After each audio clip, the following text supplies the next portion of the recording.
Bonjour Eric. Bonjour Eric. Bonjour Cécile, bonjour Patrick, bonjour à tous. Alors, revenons sur l'intervention d'Emmanuel Macron. On y est revenu déjà énormément tout à l'heure, évidemment, dans le Grand Matin avec nos invités politiques. Si vous aviez, deux phrases pour résumer cette intervention flash, quand même, parce qu'il a demandé une mission flash sur les urgences. C'était un petit peu la même chose hier, à 8 minutes.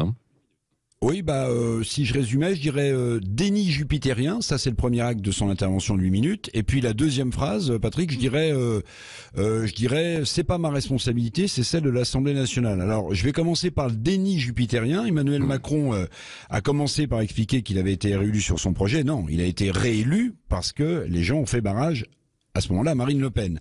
Deuxième acte du déni jupitérien, c'est quand il explique que finalement la situation politique normale en Europe, Italie-Allemagne, c'est la coalition. Vous voyez, c'est QFD. Donc cette nouvelle Assemblée nationale, la France en quelque sorte deviendrait une démocratie normale.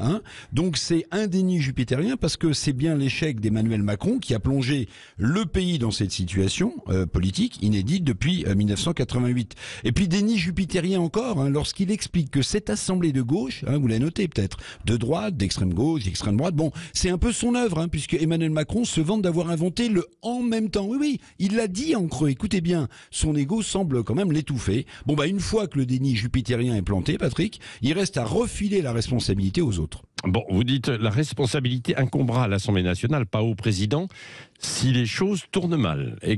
Expliquez-nous pourquoi. Il donne l'impression de fermer la porte. Ça aussi, c'est de l'ordre du déni. Il donne l'impression de fermer la porte à l'Union nationale, alors qu'en fait, c'est la plupart des chefs de partis politiques qu'il a consultés qui n'en veulent pas. Donc, il fait comme s'il avait décidé en grande autorité. Non, en fait, Macron, dans cette intervention de 8 minutes, renverse la charge de la preuve.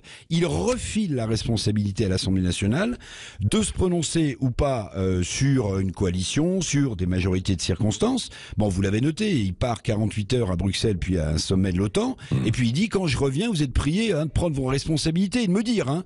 Mais le chef de l'État n'est plus en mesure politiquement d'imposer. En réalité, il commence, à mon sens, à prendre les Français à témoin devant cette Assemblée nationale politiquement bigarré, en proie à l'instabilité irresponsable dans son esprit, dans celui d'Emmanuel Macron. Il commence à prendre les Français à témoin pour les prémices d'une éventuelle dissolution. En creux, si ça marche pas, Patrick, française, c'est pas de ma faute de président, mais d'une Assemblée nationale qui serait irresponsable. Comme d'habitude, évidemment, Macron, en joueur de poker, tente un coup, mais souvenez-vous, 97 Chirac, dissolution, ça lui a pas réussi. Vous évoquez une addition, donc, c'est-à-dire ? Oui, une addition. Alors pas l'addition pour le contribuable, puisque le chef de l'État a juré que les impôts n'augmenteraient pas. Vous l'avez noté, que la dette publique n'augmenterait pas. On se demande d'ailleurs comment il va financer ces réformes. Non, je parle de l'addition. Ça aussi, je trouve ça incroyable. Il dit, il m'a manqué une trentaine de députés. Non, il a 245 députés. La majorité absolue est à 289. Alors c'est un détail pour vous, mais c'est essentiel pour moi. Non, c'est pas une trentaine de députés qui lui a manqué, mais plutôt une quarantaine. Oui. Merci Éric Revel.